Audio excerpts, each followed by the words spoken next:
ஸ்டாலின் அண்ணன் புதுசா ஒரு சர்ச்சையை கிளப்பியிருக்கிறார். இந்த பெடரல் சிஸ்டம் அப்படின்ட்டு குரியன் ஜோசப் தலைமையில ஒரு இதை அமைச்சிருக்கிறாரு.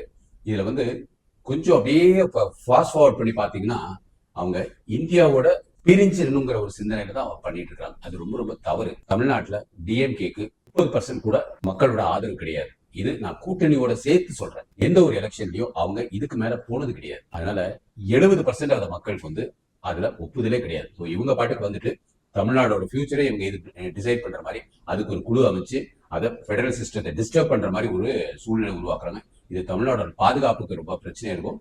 இன்னொன்னு, இப்ப வர எல்லா இன்வெஸ்ட்மெண்ட்ஸும் எல்லா பொருளாதார வெளிநாட்டுல இருந்து இங்க கொட்டுறான் அப்படின்னா அதுக்கு நரேந்திர மோடி தான் மெயின் காரணம். அவங்களோட கொள்கைகள் தான் காரணம். இதுக்கு தமிழ்நாட்டுக்கு எந்த வித சம்மந்தம் கிடையாது. தமிழ்நாட பார்த்தா பயப்படுறானுங்க. ஏன்னா எப்ப பார்த்தாலும் இடம் கொடுக்கறதுக்கு பணம் கேட்கறீங்க, லைசன்ஸ் வாங்குறதுக்கு பணம் கேட்கறீங்க, இல்ல தாமதமாகிறதுக்கு பணம் கேட்கறீங்க, எல்லாத்துலயும் கமிஷன் கமிஷன் கமிஷன் இருக்கனால தமிழ்நாட்டுக்கு மெயினா அவங்க வர்றது மத்திய அரசோட திட்டங்கள், நிர்மலா சீதாராமன் பொருளாதார சிந்தனைகள். ஏன்னா தமிழச்சி அவங்க. அதனால திராவிட முன்னேற்ற கழக மக்களே இதை நீங்க புரிஞ்சுக்கணும். இங்க தமிழ்நாடுகளோட வளர்ச்சி ஆயிருக்குன்னா இது உங்களோட கட்டுப்பாட்டுல ஒண்ணும் கிடையாது. மத்திய அரசோட பங்கு பல மடங்கு அதுல இருக்கு. பொருளாதாரத்திலையும் இங்க நிறைய வேலை வாய்ப்பு உருவாகுதுன்னா அதுல மோடியோட தொலைநோக்கு திட்டம் தான் காரணம். ஏன்னா ரோடு நல்லா இருக்கு, ஹார்பர் நல்லா இருக்கு, ஏர்போர்ட் நல்லா விரிவடைஞ்சிட்டு இருக்கு. எல்லா விதத்திலையும் ஒரு தொழில் பண்றதுக்கு முக்கியமான மாநிலமா கொண்டு வரதுக்கு மத்திய அரசோட பங்கு ரொம்ப ரொம்ப ஜாஸ்தி. அதனால இந்த குரியன் ஜோசப் இது அதுன்னு சொல்லிட்டு மக்களை எலெக்ஷனுக்காக ஏமாத்தி மக்கள்கிட்ட ஒரு பிளவு உண்டு பண்ணாதீங்க. நீங்க பாஜக உண்டு பண்றாங்கன்னு சொல்றீங்க,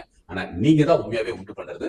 அதை மாத்திட்டீங்கன்னா தமிழ்நாட்டுக்கு நல்லது. மக்கள் இந்த உங்களுக்கு ஆப்படிக்கிறதுக்காக எல்லாரும் பொறுத்திருக்காங்க.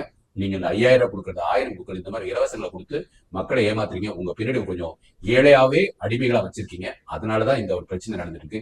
ஆனா மக்கள் இந்த தடவை கொஞ்சம் பேர் சீமான் பக்கமும், கொஞ்சம் பேர் விஜய் பக்கமும், கொஞ்சம் பேர் அண்ணாமலை பக்கமும் போயிருவாங்கிறது மறந்துடாதீங்க.